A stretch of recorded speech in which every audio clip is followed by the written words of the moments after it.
네, 안녕하십니까. 안녕하십니까. 네, 마지막 시간입니다. 이제 다른 과목 진도 다 끝났나요? 네. 그럼 이제 오늘이 마지막 수업이네. 월요일 날 수업 있어요? 다음 주? 없어요. 네. 자, 마지막 시간이네 진짜. 참 내일 있구나. 내일 공시법이 마지막이네. 네.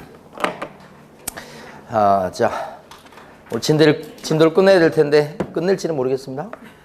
네. 자, 지난주에 우리가 분묘기지권 했었나요? 네. 분묘기지권까지 하면서 317페이지 장사 등에 관한 법률 거기 할 차례죠. 네. 자, 지금 오늘 배운 내용들 보면 그 법의 취지 같은 걸 좀 잘 이해하셔야 돼요. 장사 등에 관한 법률이다 이렇게 돼 있어요. 제목 법 이름이 장사 등에 관한 법률 이렇게 돼 있고요. 여기 이제 요 법을 만든 이유는 분묘가 너무 많아요. 묘가, 산소가 묘를 줄이는데 목적이 있어요. 근데 줄이는 방법은 뭐냐 그랬더니 두 가지라고 봐요. 하나는 자, 매장만 하지 말고, 물론 매장도 하지만 화장이라든지 그죠? 수목장 이런 거 있잖아요. 이런 식으로 장사 문화를 다변화시키자 이런 얘기죠. 네? 그게 첫 번째 대책. 두 번째 대책은 묘를 줄이려면 분묘를 갖다가 설치했을 때 그 설치 기간 있죠. 설치 기간을 제한을 두자. 설치 기한을 딱 제한하자. 이러면 묘가 줄지 않겠냐 이런 거죠. 그래서 만든 거예요. 이렇게. 자, 근데 이제 뭐냐면 기본적으로 묘하고 그 다음에 이런 수목장 이런 거에 대해서 규제하는 내용이 나와요. 그 중에서 이제 수목장에 대해서는 이번에 하지 않겠고 묘에 대해서 규제하는 내용을 먼저 보고 그 다음에 설치 기간을 제한하는 내용을 보고 그러면 될 것 같아요. 일단 묘의 종류가 네 가지예요. 개인묘가 있고 그 다음에 가족묘가 있고 그 다음에 종중, 문중묘가 있고 마지막이 법인묘가 있고 이렇게 네 종류죠. 네 종류인데 개인묘다 그러면 이것은 한 기 정도를 설치하는 거죠. 개인묘니까. 그런데 배우자 관계였던 사람을 같은 구역에 이렇게 묘를 설치해놨을 때 그것까지도 개인묘로 봐요. 부부는 일심동체 아니에요? 그러니까 죽어서도 같이 보는 거예요. 그래서 그런가 아침에 저희 안사람이 밥을 차려주는데 그 송이죽?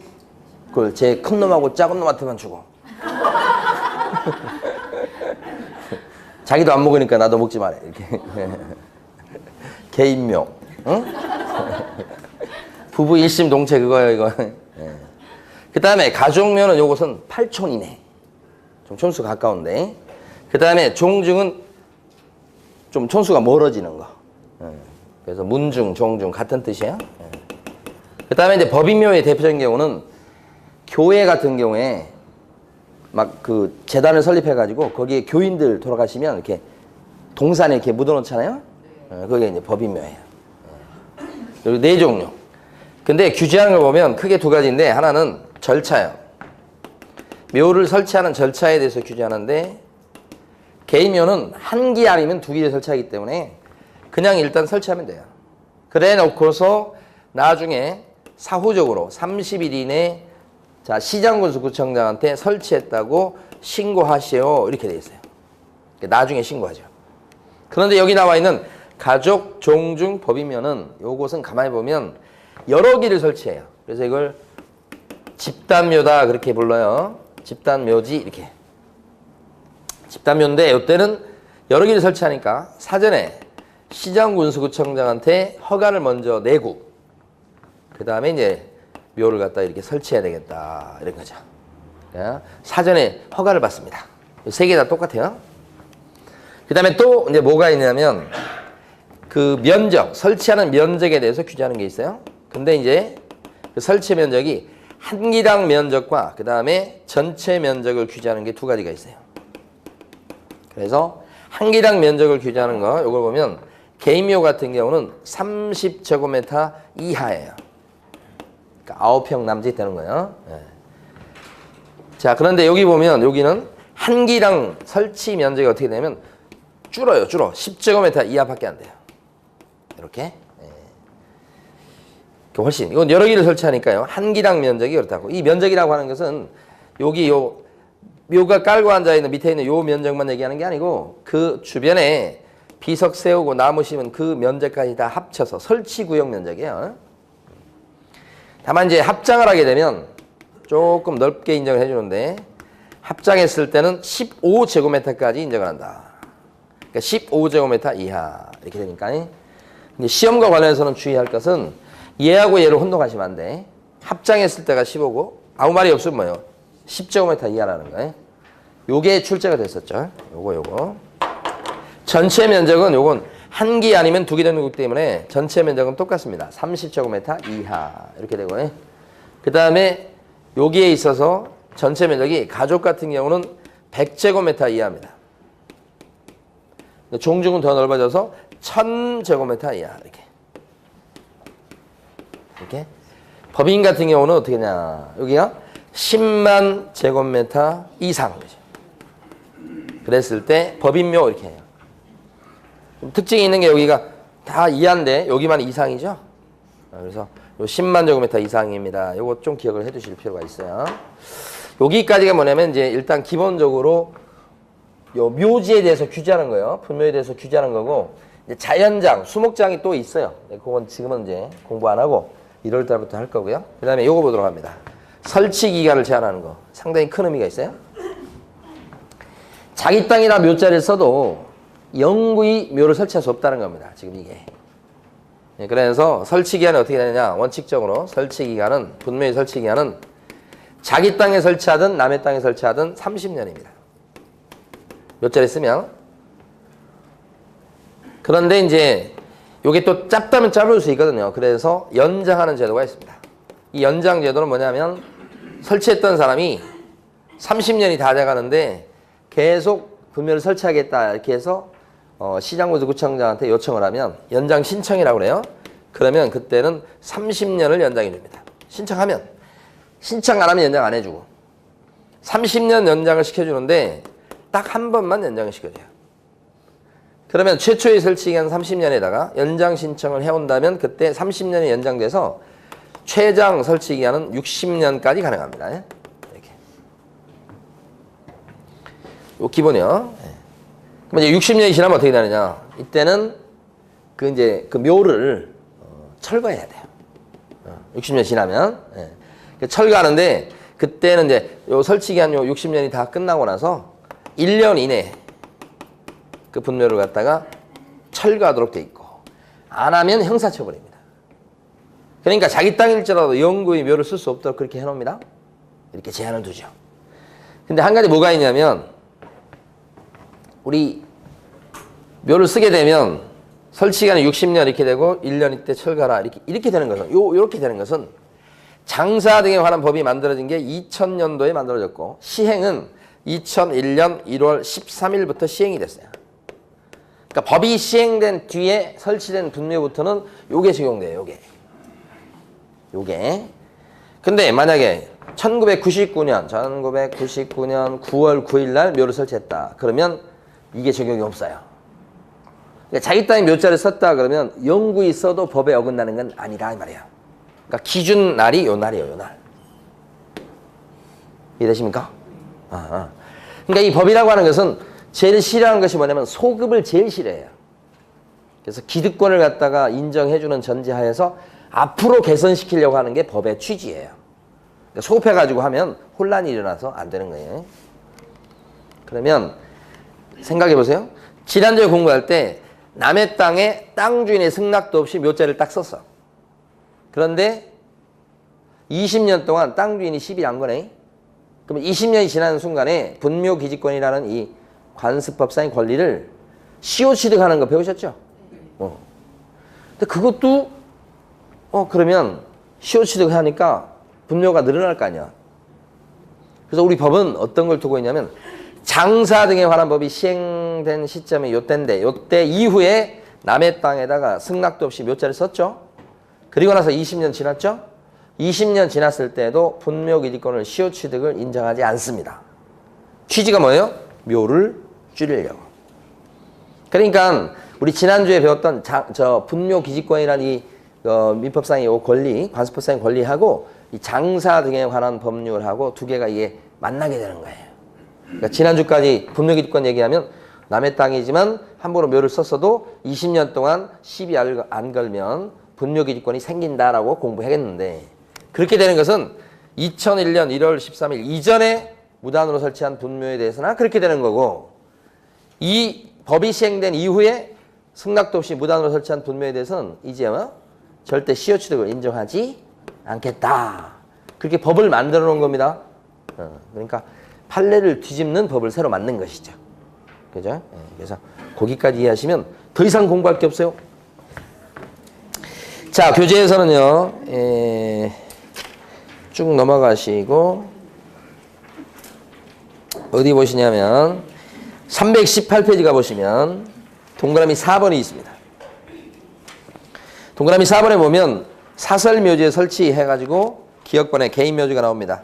개인묘지란 한 개의 분묘 또는 해당 분묘에 매장된 자와 배우자 관계였던 자가 매장될 구역 안에 설치하는 묘지를 말한다. 이렇게 돼 있죠. 근데 이러한 개인 묘지의 면적은 어떻게 해요? 30제곱미터를 초과해서는 안 됩니다. 30제곱미터 이하라는 뜻입니다. 그게. 그 다음에 개인 묘를 설치한 자는 묘를 설치하고 나서 30일 내에 해당 묘지를 관할하는 시장 등에게 신고해야 되겠습니다. 이렇게 하는 거죠.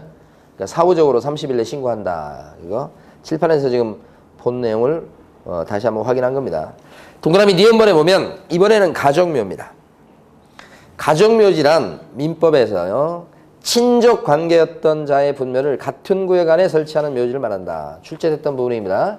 친족 관계였던 사람을 같은 구역에 설치했을 때를 가족묘라고 하고 이걸 종중, 문중묘지하고 잘 구별해 주셔야 돼요. 그 다음에 동그라미 니은번 둘째 줄 끝에 가면 가족묘는 한 가족당 한 개소로 제한되며 그 면적이라고 하는 것은 100제곱미터 이하여야 되겠다. 이렇게 돼 있고요. 그러니까 가족묘는 전체 면적이 어떻게 됩니까? 100 이하. 그런데 셋째 줄 보시면 가족묘를 설치 관리하는 자는 어떻게 해야 되느냐? 해당 묘지를 관할하는 시장 등에게 사전에 허가를 얻어야 되겠습니다. 그죠? 가족묘는 허가사항입니다. 그죠? 디귿번입니다. 디귿번에 보시게 되면 뭐가 나오냐면 종중, 문중묘지가 나옵니다.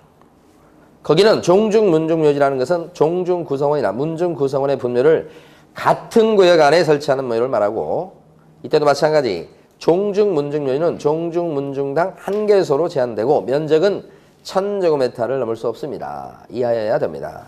절차를 보면 종중묘를 갖다 설치 관리하는 자는 해당 묘를 갖다 관할하는 시장 등에게 뭘 받아야 된다고요? 역시 사전 허가입니다. 이렇게. 오른쪽에 가시면 제일 위에 리을번에요. 법인묘가 나옵니다. 법인묘란 법인이 불특정 다수인의 분묘를 같은 구역 안에 설치하는 묘를 말하고 이 법인묘를 설치 관리하는 사람은 어떻게 해야 되냐면 해당 묘를 관할하는 시장 등의 사전 허가를 얻어야 되고 면적은 10만 제곱미터 어떻게 해야 돼요? 이상이어야 되겠다. 그 얘기고요. 밑으로 쭉 내려가시면 동그라미 9번이 나옵니다. 9번. 분묘의 설치 기간은 나왔죠? 공설묘지든 사설묘지든 분묘의 설치 기간은 30년으로 한다. 그런데 설치기간이 지난 분묘의 연구자가 시도의사 또는 시장군수 구청장 등에게 설치기간의 연장 신청을 해온다면 그럴 때 어떻게 하냐면 다음 페이지에 있는 것처럼 한 번에 한해서만 연장을 해주는데 그 기간은 30년을 넘을 수는 없죠. 자, 그 다음에요. 동그라미 10번이 시험에 3번이나 나왔던 겁니다. 설치기간이 끝난 분묘의 연구자는 설치기간이 끝난 날부터 1년 이내에 해당 분묘에 설치된 시설물을 철거하고 매장된 유골을 갖다가 화장하거나 봉안해야 되겠다. 1년 내 철거라고 하는 거예요. 기간 끝나면 거기까지죠. 자, 그다음에 또 가봅니다. 내용 중에 뒤에 보시면 확인 설명서 부분이 327페이지죠. 확인 설명서가 요게 시험 문제가 한 문제 이상 출제되는 부분이에요. 사실은. 그래서 자, 몇 가지를 볼게요. 밑에 파란 박스에 보시면 확인 설명서는 법정 서식이 있는 거 아시죠? 법정 서식이 있어요. 그런데 그게 파란 박스 보시면 327페이지. 중개 대상물이 뭐냐 여기에 따라서 적어주는 확인 설명서의 종류가 4종류가 됩니다. 그래서 만약에 아파트 같은 거 중개했다 그러면 확인 설명서 1번 서식을 써주고, 그 다음에 상가 같은 거 중개했을 때는 상가 임대차를 알선했어요. 그러면 2번 서식을 써주는 거고요. 이번에는 비주거용 건축물이라고 돼 있잖아요. 자, 3번 같은 경우는 토지 같은 거 소개하고 그랬을 때는 3번을 써주는 거예요. 나중에 여러분들이 이제 실무 활동 하시면 가장 많이 작성하는 게 이 확인 설명서하고 계약서인 거예요. 그래서 늘상 이거 쓰시게 되는데, 아파트 단지에서 만약에 일을 하면 어떻게 될까요? 아파트 단지 내에서 부동산 하셔. 그러면 어떻게 확인 설명서가? 1번인데 똑같겠죠. 적어줄게. 아파트 단지 내 맨날 그 똑같은 아파트는 해주니까 이 적어줄 내용들이 거의 똑같잖아요. 그러니까 어떻게? 같은 거 해놓고 거기서 좀 바꿀 것만 좀 바꾸고. 너무 쉬워. 적어줄 게 없어. 뭐 문제 생길 것도 없고. 그래서 이제 막 빌라, 요런 빌라촌 요런 데서 하시던 분은 빌라는 막 개별성이 강하잖아. 어떤 건 뭐가 세고 어떤 건 어떻게 이상하고 막 그러는데 아파트는 다 똑같아. 액수는 또 아파트는 뭐예요? 액수가 좀 금액이 크잖아. 빌라는 상대로 적고. 아파트는 상대적으로 또 일을 해보면 어떻게 해요? 사람들이 빌라보다 조금 덜 까다로워. 이쪽은. 그러니까 빌라 하시던 분들은 언제나 꿈을 꾸죠. 아파트 단지 내에 있는 부동산 사무실 운영하는 게 꿈이에요. 그분들은. 처음부터 좀 돈이 있어가지고 단지 내 상가로 들어간다. 그러면 그분들은 좀 행복한 거예요. 그거 안 되면 이제 빌라촌에서 이렇게 이제 경험을 쌓다가 돈 모아서 가야 되고. 예? 자, 그 다음에 이제 4번 서식은 잘 안 쓰는데 중개자물의 임목이나 광업재단, 그 다음에 공장재단 이런 거 있죠. 그런 거 썼을 때, 그런 거 중개했을 때 써주는 서식이 4번 서식이다 이런 거고요. 그러면 328페이지부터요. 거기 보면 이제 주거용 건축물에 대한 확인 설명서가 나오는데 기재 항목이 총 11가지예요. 그 11가지를 꼼꼼히 보진 않겠고요. 그 중에 어떤 게 있는지 한번 구경하는 식으로 가보도록 하겠습니다. 일단 첫 번째 박스를 쭉 볼 거예요. 박스 보면 중개 대상물이 아파트다 그러면 아파트도 땅이 있겠죠. 대지 지분이. 그 토지에 대한 거 적고요. 그 다음에 건물과 관련해서 아파트 같은 경우는 전용 면적을 적습니다. 그건 알아두셔야 돼. 무슨 면적을 적어요? 전용 면적. 그러니까 공동주택이다 그러면 빌라도 마찬가지입니다. 전용 면적이에요. 다만 이제 단독주택 있죠. 단독주택일 때는 무슨 면적을 적겠어요? 각 층 면적을 다 합산한 연면적을 적겠죠. 그건 시험에 나오는 거예요. 지금 다시 한번 집합건물일 때는 무슨 면적? 전용 면적이고 단독 건축물 같은 경우는 다 합친 연면적. 요건 지금 만약에 아파트라면 여기는 전용 면적을 적어주는 거예요. 그 다음에요. 요거 뭐 다른 거 요거 있는데 좀 특징이 있는 게 뭐냐면 거기에 보면 방향을 적어두는 칸이 있다는 거예요. 중요하죠. 방향 나와 있죠. 예. 대부분 뭐 남향이나 남동향이나 뭐 그런 쪽이 많아요. 예. 그 다음에 이제 밑에 보면 내진 설계 적용 여부, 내진 능력 최근에 생긴 거예요. 막 포항에 지진 나고 막 그래갖고. 예. 자, 그거요. 요새는 이제 건축물 대장 있잖아요. 건축물 대장 최근에 만들어진 거 보면 내진 능력, 내진 설계 적용 여부 요런 정보가 담겨져 있어요. 어디에요? 건축물 대장에. 최근 것만 그래요. 옛날 건 없어요. 그 다음에 위반 건축물이요. 보이시죠? 제일 끝에 가네. 지금 무조건 박스 보고 있는 거예요. 지금 밑에 글 읽고 있으면 안 되는 거예요. 박스에 보면 아니 어떤 게 있는가 구경하는 거예요 지금. 응? 그래서 위반 건축물이 있으면 그걸 적어주는 항목이 제일 끝에 항목이에요. 박스 안에 제일 끝에. 지금 보는 것은 엄청 중요한 거예요.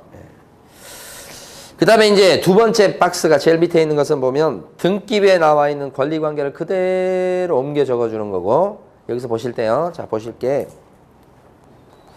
만약에 제일 많은 게 뭐냐면 다른 것보다는 대출이 껴있어요. 대출이 껴있다 그러면 여러분들은 건저당이니까 그게 을구에 나오겠죠. 그 을구에 나와 있는 건저당 요걸 갖다가 제일 끝에 박스 중에서 오른쪽 소유권 뭐예요? 외 권리상 거기다 적어주는 거예요. 건저당 5억 4천 뭐 이렇게 그거 적어주는 거예요. 그 소유권 외 권리상. 자, 이때 적어줄 때는 등기부에 나와 있는 금액만 적어주면 돼요. 등기부에 나와 있는 그 건저당 그 5억 4천 그러면 5억 4천 그러면 그것은 실제 빚이 아니죠. 최고 금액이죠. 그거 배우셨죠? 등기부상 최고액만 적어주면 끝이에요. 여러분 할 일은. 자, 그 다음에 오른쪽 박스에 가시면 오른쪽에 있는 위에 박스는 공법 시간에 배워놓은 내용들을 갖다가 이용해서 그 지식을 이용해서 여기 적어주는 거예요. 용도, 지역, 지구, 용도, 구역 이런 거 배우시죠? 공법? 공법이 엄청 중요한 겁니다. 그 다음에 건폐율의 상한, 용적률의 상한 그런 것도 적어주고 배우셨죠? 공법 시간에? 그 다음에 그 밑에 보면 도시계획 시설 이런 거요. 그 다음에 그 오른쪽에 토지거래 허가구역 그죠? 이번에 그 신도시 3기 신도시 발표하면서 광명지역은 빠졌다며요. 그래서 광명지역에 부동산을 갖고 있는 그런 분들은 좋아하시더라고? 아니에요? 좋아하는 것 같던데. 예. 그러면서 이제 저기 어디요? 왕숙 신도시 이런 거 지정하잖아요. 거기는 난리가 났더만. 두 가지 다 있더라고.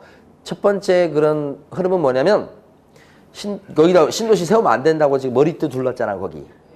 두 번째 거기에 지금 수용이 되더라도 투자할 목적으로 막 재빠르게 그냥 사신 분들이 또 늘었어. 보상받으려고. 그럼 보상받으면 사실은 뭐예요? 시세보다 조금 낮게 보상을 받는데 왜 그런데도 불구하고 살까요? 산다고 난리야 지금 북적북적해. 네? 아, 그거보다 더 중요한 것은 이거 빨리 사가지고 어떻게 해? 건물 지으려고? 사가지고 보상을 많이 받으려고 하는 흐름이 있어. 어떻게 하면 보상을 많이 받을까요? 아무것도 없었는데 뭘 지어놓지 그렇지. 빨리빨리 해서 뭘 지어놓고 이렇게 되면 나중에 보상 나올 때 보상가가 올라가니까 샀던 가격보다 더 많이 받을 수 있는 플러스 장점이 있잖아. 그걸 노리는 것 같아. 그래가지고 이 사람들 막 여기저기 막 사고 막 그랬는데 조심해야 될 것이요. 두 가지 흐름이 다 있다고. 반대하는 흐름이 있고 이걸 이용해서 뭐요? 또 한몫 챙기려고 하는 사람도 있고 두 가지 흐름이 다 있고. 그런데 이제 중요한 것은 그랬을 때 그 지역을 토지거래 허가구역으로 묶었잖아. 개발행위 제한구역으로 또 묶었고. 여기 토지거래 허가구역 나오잖아. 그럼 토지거래 허가구역에 들어가면 거기다 체크를 해준다 이 말이에요. 그 다음에 밑에 보시면 토지 투기죠. 그 다음에 주택 투기죠. 투기과열지구 이렇게 돼 있죠. 여기 광명도 투기과열지구죠. 지구 맞죠? 그럼 거기다 체크해 주는 거야. 투기과열지구 이렇게 체크. 자, 그 밑에 뭐 지구단위 계획 이런 것도 다 공법 시간에 배우는 내용들이 나오고. 그 다음에요. 밑에 있는 네 번째 박스 보시겠습니다. 보시면 도로 그죠? 몇 메타 도로에 접했다 이런 거요. 그 다음에 대중교통. 그래서 버스 정류장, 그 다음에 지하철 노선인데 주로 지하철 노선이 중요한 노선이 됩니다. 그 다음에 주차장이 있다 없다 뭐요? 전용 주차 시설을 갖추었다 이런 것들. 그 다음에 교육시설 중요하죠. 그죠? 이 교육 때문에 막 이사 가고 그러죠? 그래서 제가 아는 어떤 사람도 이번에 1월 달에 이사 간대.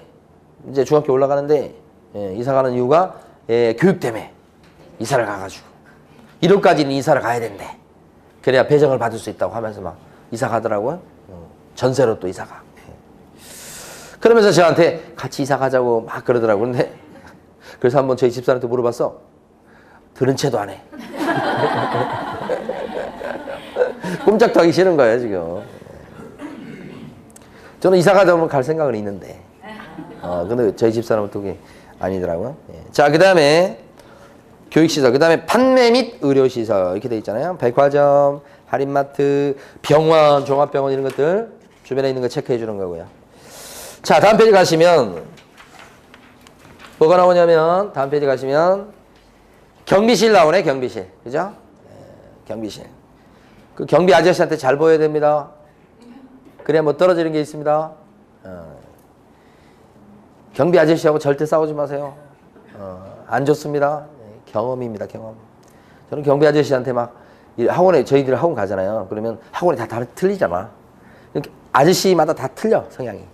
근데 무조건 경비 아저씨한테 막 뇌물을 좀 줘야 돼. 그래야 뭐 주차도 좀 부드럽고 뭐 일이 있어도 좀 잘해주고 막 그래. 예.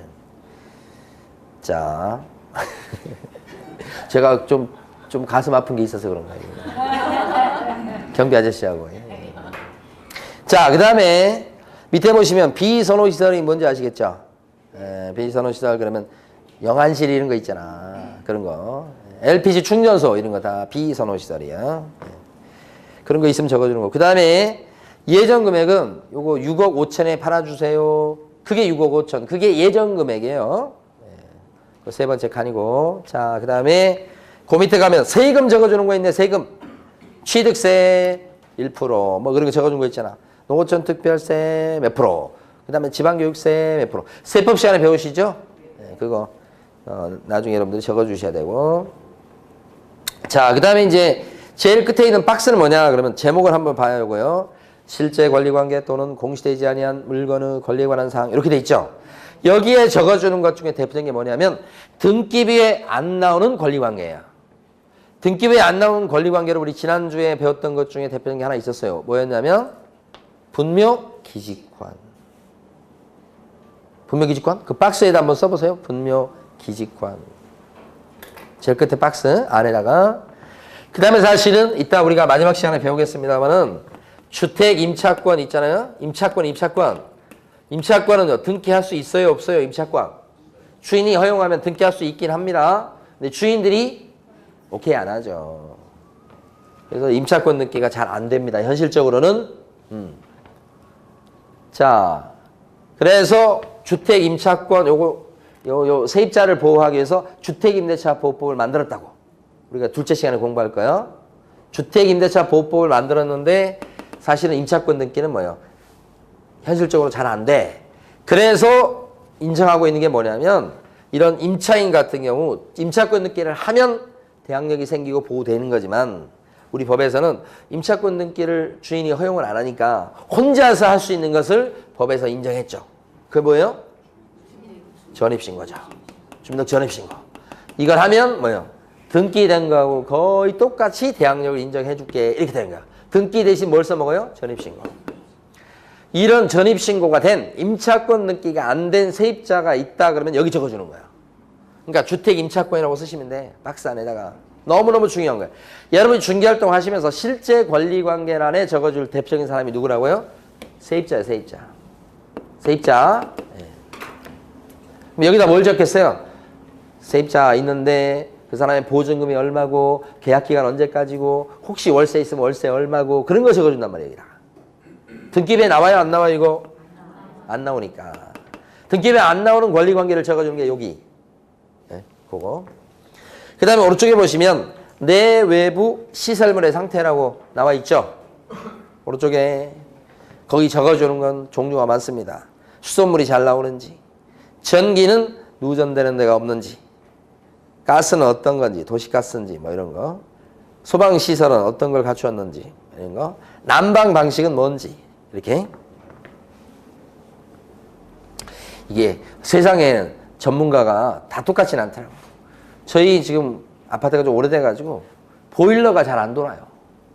그래가지고 저희 안 사람이 보일러 뭐죠? 전문적으로 하시는 분을 불러가지고 막 모르게 해가지고 하루 동안 돈 주고 고쳤더라고요. 근데 다음날 아침에 일어나서 딱 보니까 물이 새. 물이 새버리는 거예요. 그게 아래층까지 물이 새고 막 그러면 큰일 나잖아. 그래서 아침 막 전화를 막 급해가지고 빨리 오시라고 와보시라고 해서 보니까 물이 새니까 일단 물을 그거 안 새게끔 일단 다 잠가버렸어. 그런데 뭐라고 얘기를 하는데 잘 못 알아듣겠어. 그 사람 얘기를. 전문 용어가 돼서. 근데 자기는 잘못한 게 없다는 거야, 솔직히. 없는데 물이 샌다는 거지. 그럼 어떻게 해? 그래서 그 사람 못 믿겠어 가지고 딴 사람 불렀어. 지금 보일러 잘 돌아가잖아? 물도 안 새고? 전문 기사를 불렀어. 그래서 이 세상에는 이게 전문가가 다 똑같지 않구나. 틀리구나. 그걸 다시 한번 느꼈어요. 그 다음에 의사도 마찬가지입니다. 병원 큰 데 가세요. 제가 좀 병원을 다녀봐서 알아요. 근데 제가 막 한참 몸이 아프고 막 그럴 때 있잖아요. 병원을 갔어. 응급실을 갔어, 응급실을. 새벽에 저 혼자 운전을 해갖고 응급실 갔는데 저기 그냥 가짜 의사 있잖아요. 아직 정식 의사가 안 된 사람들. 맨날 보면 몰라요. 왜 그런지 몰라. 그런데 뭐예요? 제일 지금 뭐예요? 인턴 말고 그 위에 뭐예요? 레지던트요? 그 사람이 한번 와가지고 계속 응급실 오니까 제가 보더니만 한번 CT를 찍어봐야 되겠다고 해서 그 사람이 CT 찍어보자고 그러더라고. 그 사람이 딱 찍으니까 이 뭐지 이거 몸 안에 돌이 있는 걸 뭐라고 그래요? 담석이 있는 거야. 쓸개해. 되게 아프잖아요. 그러니까 와가지고 진통제만 주고 그 가짜 의사는 진통제만 주고 그냥 보내면 그때는 괜찮았다가 또 저녁만 되면 또 아파가지고 또 오고 막 그러니까 그 사람 CT를 찍어보는데 그게 딱 있는 거야. 그래서 수술했잖아. 쓸개가 없어요, 저는. 쓸개 빠진 남자야. 가만히 보니까 제가 쓸개가 빠지고 나서부터는 줏대가 좀 없더라고. 그래서 제가 뭐라고 했다가 주위 집사람이 막 그러면 알았어.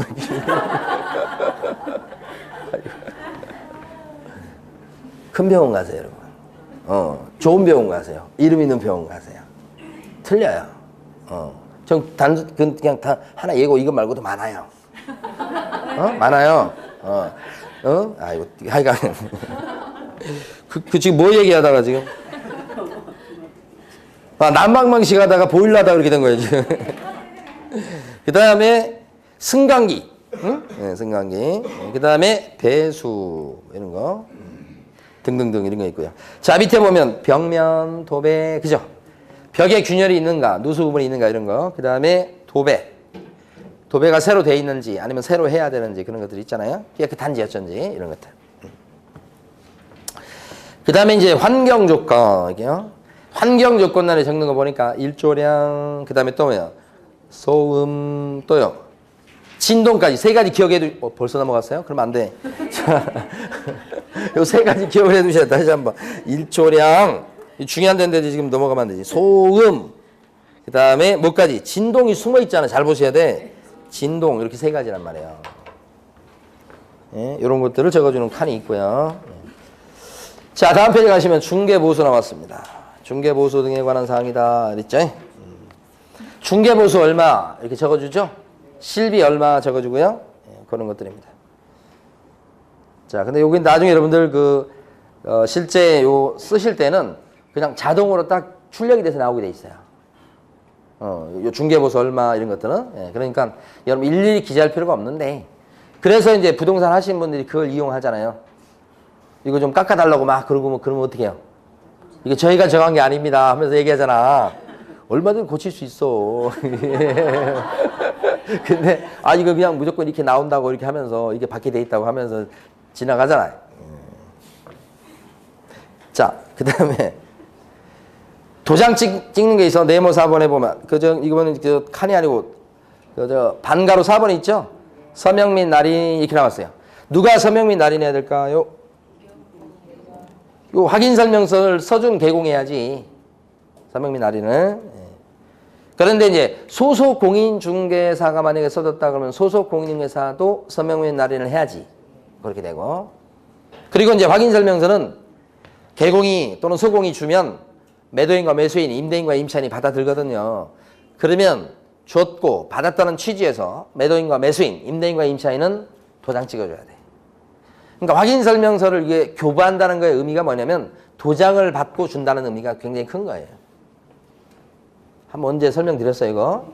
확인설명서만 줬어. 도장 안 받고. 그러면 준 게 아니라고요. 받았다는 취지에서 뭐요? 받은 사람의 도장이 들어가 있는 것을 갖고 있어야 되는 거예요. 그래야 준 거예요. 입증되는 거예요. 그것 때문에. 자, 됐고요. 쭉쭉쭉 넘어가시면 될 것 같습니다. 근데 어디 가시냐면 348페이지. 여러분 민법 시간에 법정지상권 이런 거 배우셨나요 혹시? 법정지상권. 법정지상권. 지상권은 배우셨나요? 안 배웠어요? 네. 지상권은 땅을 이용할 수 있는 권리요. 자, 그런데 우리 중개 실무에는 법정지상권이 조금 이제 교재에 보통 있기도 해요. 근데 이제 뭐냐면 가장 기초적인 개념만 알아두세요. 현실적으로 많이 발생하는 게 어떤 거냐면 땅 주인이 A입니다. A가 자기 땅이니까 여기다 건물을 지어요. 건축 허가도 안 받고 지어. 이걸 뭐라고 불러요? 무허가 건물. 서울만 좀 벗어나면 자기 땅이니까 자기 마음대로 건물 지을 수 있다고 생각해서 막 건물 지어요. 이 건물은 무허가 불법 건축물입니다. 당연히 보존 등기도 안 된 미등기 건물이겠죠? 이 건물은 누구 거요? A 거요. A가 지었잖아요. 그럼 토지와는 별개 부동산이 이렇게 되는 거예요. 그래서 A, 요 건물은 A 거, 땅도 A 거. 등기부 있어요, 없어요, 이거? 없잖아. 뭐 왜 이렇게 글자가. 자, 무허가 건물 이렇게 돼 있잖아요. 예. 등기부 없어요, 이거. 자, 돈을 꾸고 싶어요, 은행에서. 뭐 은행에서 대출 받을 때 은행에서는 뭐예요? 담보를 잡고 대출해 주려고 그러거든. 이때 담보 잡으려고 하니까 등기부가 이게 있어요, 없어요? 없으니까 땅만 담보 잡는 거예요. 그러면 농협에서 근저당 설정해서 대출해 준다고 이렇게. 여기는 잡고 싶어도 못 잡아. 그러니까 이때는 어떻게 돼요? 대출이 건물까지 보통 같이 잡고 대출해 주는 게 일반적인데 못 잡으니까 안 잡은 거예요. 그럼 대출은 많이 나가겠어요? 이거 잡았을 때보다 조금 나가겠지. 이랬다가 이자도 못 내고 막 이렇게 되면 이제 뭐예요? 경매 넘기겠죠? 농협에서. 그럼 경매 넘어가면 낙찰 받는 사람이 나올 거 아니에요? 여러분이 낙찰 받았어요. 근데 그 낙찰 받은 땅은 여러분 거지만 위에 있는 건물은 누구 거죠? A 거죠. 예. 그러면 땅 주인하고 건물 주인이 달라지네, 이렇게. 경매를 통해서 달라지게 됐네. 그러면 원래는 토지의 소유권 자체는 밑에도 미치고 물론 지표면에도 미치고 위에도 미치는 거야. 그럼 원래대로 하면 땅 주인이 건물 주인한테 내 땅 위에 건물을 너 건물이 있으니까 이거 철거해, 이렇게 원래 할 수 있어야 되는 거야. 그리고 철거시켜야 된다고. 그런데 이런 건물이 얼마나 많겠어요? 많이 있잖아요. 근데 이런 건물이 이제 철거돼야 되는 게 맞아, 법적으로. 그렇다고 해서 이걸 다 철거시키면 되겠어요, 안 되겠어요? 안 되잖아. 그래서 이럴 경우에 이걸 철거시키지 못하게끔 A한테 인정한 게 있어요. A는 이럴 때 이 건물을 소유하기 위해서 땅을 이렇게 이용할 수 있는 권리를 갖게 돼요. 땅을 이용할 수 있는 권리를 뭐라고 그래요? 지상권이라고 그러고요. 이 지상권은 땅을 이용할 수 있는 권리인데 가만히 보면 땅 주인하고 그 다음에 우리 건물의 소유자가 둘이 계약서를 써가지고 생긴 지상권이 아니고 법에서 이미 이럴 걸 예상해서 강제적으로 A한테 인정을 해준, 그래서 B는 인정해줄 수밖에 없는 그런 지상권이에요. 이런 지상권을 뭐라고 그래요? 법정지상권이다 하는 거죠. 이 법정지상권이 경매에서 많이 문제가 되고 그 다음에 법정지상권이 이제 사실 거의 여기서 나왔다고 보면 돼요. 실무 사례에서는. 네. 그래서 미등기 무허가 건물일지라도 달라지게 되면 인정된다. 그런 거 공부하시죠? 가장 기본적인 거예요. 나중에 민법 시간에 공부하실까요? 네. 자, 그 다음에 348페이지 가보십니다. 자, 중개하실 때 몇 가지 사례 좀 보고 쉴 텐데 먼저 348페이지 보시면 가로 1번 밑에 반가로 1번 진정한 소유자인지 여부라고 돼 있잖아요. 그러니까 소개할 때는 진짜 주인한테 세를 얻게끔 소개시켜야 되는 거예요. 진짜 주인, 그 진정한 권리자 이렇게 얘기합니다. 자, 진정한 권리자인지를 어떻게 확인할까요? 확인하는 방법은요. 진짜 주인인 걸 어떻게 확인할까요? 뭘 가지고 확인하죠? 등기부 맞아요. 또요. 신분증 보자고 그래야지, 신분증. 그죠? 등기부상에 A라고 나와 있는데 거기 등기부에 사진이 붙어 있는 건 아니잖아. 그러니까 이 사람이 지금 자기가 주인이라고 하는데 그 사람의 신분증을 봐가지고 그 등기부상 이름과 일치하는지를 확인하고 앞에 있는 얼굴도 확인해야 되겠죠? 이거. 근데 이제 주민등록증도 막 위조하고 막 그런 경우가 있어서 걱정되긴 한데 요즘 보면 옛날 보니까 은행 가면 은행에서 뭐 할 때 은행 신분증 달라고 그래 은행은 뭘 어디다 꽂아버리더만. 그러니까 뭐 확인이 되는 거지만 그게. 그래서 제가 그 갈 때마다 관심 있어가지고 이거 도대체 얼마나 가냐고. 그런 거 있으면 얼마나 좋아, 그죠? 그랬더니 뭐 비쌀 걸 그러더라고. 그 은행 직원이. 근데 요새는 편의점에 가면 편의점에서도 또 꽂아버려. 보셨어요? 편의점에 가면 이렇게 여러분들은 성년자에서 그걸 요구를 안 받는구나. 미성년자가 담배나 뭐 이런 거 술 이런 거 있잖아요. 그 미성년자 같은 경우에 이제 보면 이렇게 꽂으라고 하는 경우가 있는 것 같더라고. 신분증 확인하려고. 미성년자처럼 보여야 돼 그러니까. 그것도 그런 기계가 있더라고요. 네, 그래서 하여간 자 진정한 권리자를 확인할 때는 신분증 확인하는 게 필요하고요. 또 세 번째가 뭐냐면 등기 권리증입니다. 등기 필증요. 둘째 줄에 나와 있죠 지금? 네, 그것도 확인해 주셔야 되겠다. 이렇게.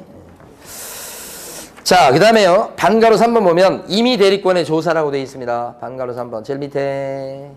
계약할 때 본인이 직접 오지 않고 다른 사람이 대신 오는 대리 계약이 여러분 생각보다 실무에서 많습니다. 예, 그래서 예를 들어 남편 소유의 부동산인데 아내가 대신 와. 남편 바쁘니까. 대리 계약이 많다고요? 만약에 대리 계약을 하게 된다 그러면 여러분들은 미리 서류를 준비시켜야 되는 게 있는데 그게 뭐예요? 위임장이겠죠. 그죠? 예, 그게 제일 끝줄이에요. 자, 그 다음에요. 실무에서 많이 나타나는 것만 지금 설명드리는 겁니다. 349페이지.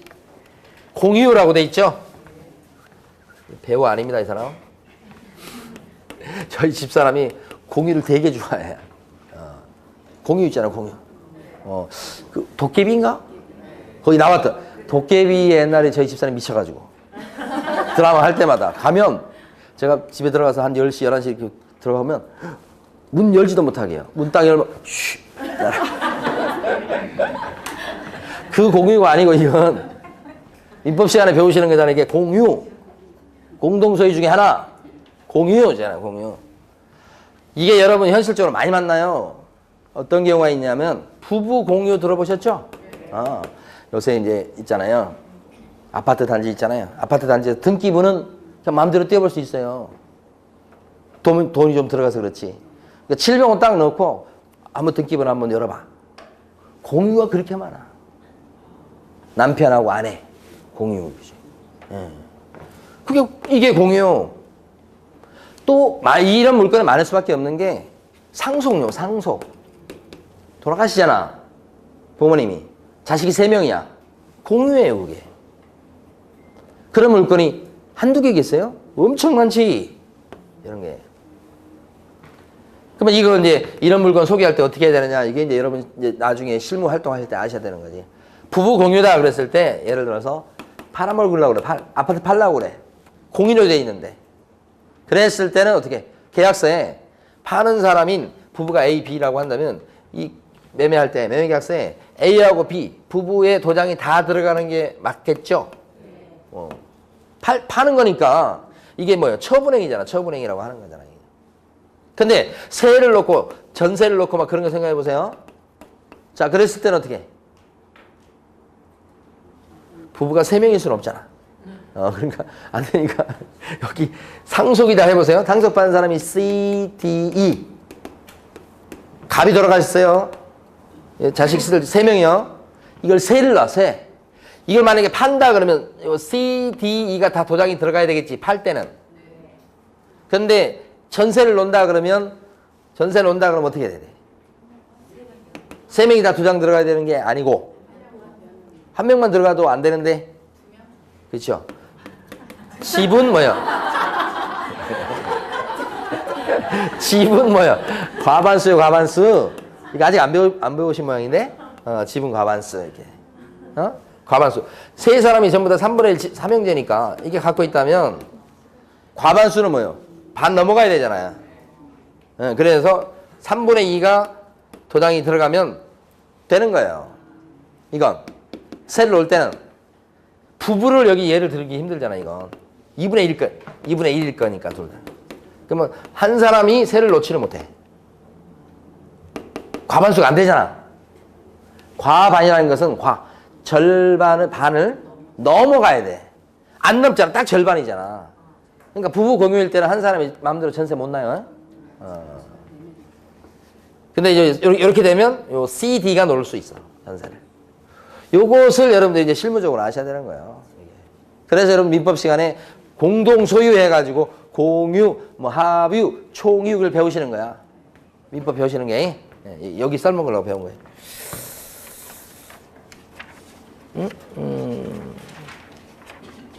자, 별거 없어요. 그 다음에 요거 하나 보도록 합니다. 교재 보면 361페이지. 361페이지 내용 요거 보고 쉬일 텐데요. 자, 보세요. 여러분들이 이 재산의 소유권자야, 소유자야. 응? 예. 그러니까 이제 뭐냐면 이거 생각할 수 있죠. 이 부동산을 갖다가 여러분들이 B가 여러분들이에요, 여러분. 여러분이 매수인이에요. 근데 사는데 여러분 돈 많은 거예요, 지금. 이거 사가지고 여러분 앞으로 등기를 딱 해놓으면 여러분 재산이 늘어서 세금이 많이 나올 것 같잖아. 다 주택자 막 이렇게 돼가지고 세금 많이 나오고 막 그러니까 어떻게 하냐면 여러분이 사놓고는 여러분 친척 중에 재산이 별로 없는 사람이 있다고. 친척 중에 재산이 없으면서 착해야 돼. 무지하게 착해야 돼. 이 사람한테 얘기를 해가지고 내가 이런 사정이 있으니까 내가 이제 등기를 좀 너 앞으로 좀 해놓자라고 부탁을 해. 부탁. 그럼 이 사람 착하니까 어떻게 해요? 받아주면서 재산세니 무슨 세금 나오면 다 여기서 내주지. 예, 그런데 등기 명의는 C 앞으로 딱 해놔. 그러면 이 사람의 입장에서 봤을 때 재산이 이제 많이 있는데도 불구하고 자기 재산이 아닌 것처럼 취급되니까 세금을 줄일 수 있는 효과가 생기죠. 이렇게 하거든. 그래서 계약은 이렇게 해놓고는 등기는 이렇게 넘겨놔. 해보신 분 계시죠? 이렇게. 그래서 세금을 줄이려고. 이걸 뭐라고 불러요? 명의신탁이라고 그런 거예요. 이게 명의신탁이에요. 원래 진짜 주인은 누군데요? 실제 소유자는? 여러분인데 등기 명의는요? C로 돌려놓는 거지. 이 사람 건데 이 사람 이름으로 빼돌려놓은 거야 이게. 그죠? 등기 명의자, 명의인. 이걸 명의신탁이라고 그래요. 그러니까 현실적으로 명의신탁 꽤 많이 벌어져요. 재산이 있는 사람 얘기예요. 재산이 있을 때 빼돌리는 수법을 이걸 써먹으니까 우리 법에서는 이 명의신탁도 규제하려고 하죠? 규제하려고 해. 그러니까 명의신탁이 뭐다 이런 거. 나중에 여러분들 민법 시간에 실명법, 명의신탁에 관련된 내용을 배우시게 될 거예요. 우리 중개 실무에도 이게 한 문제 정도 비중이 있어요. 이번 배울 때는 명의신탁이 어떤 거다 하는 걸 실무적으로 현실적으로 쓰이는 걸 사례를 하나 들어놓은 거예요. 현실적으로 많이 발생하는 것을 기본으로 해서 이해하시는 게 좋아요. 이게 대표적인 명의신탁이에요. 자, 쉬었다가 이제 우리 두 번째 시간에 주택임대차 보호법, 상가건물 임대차 보호법 할 거예요.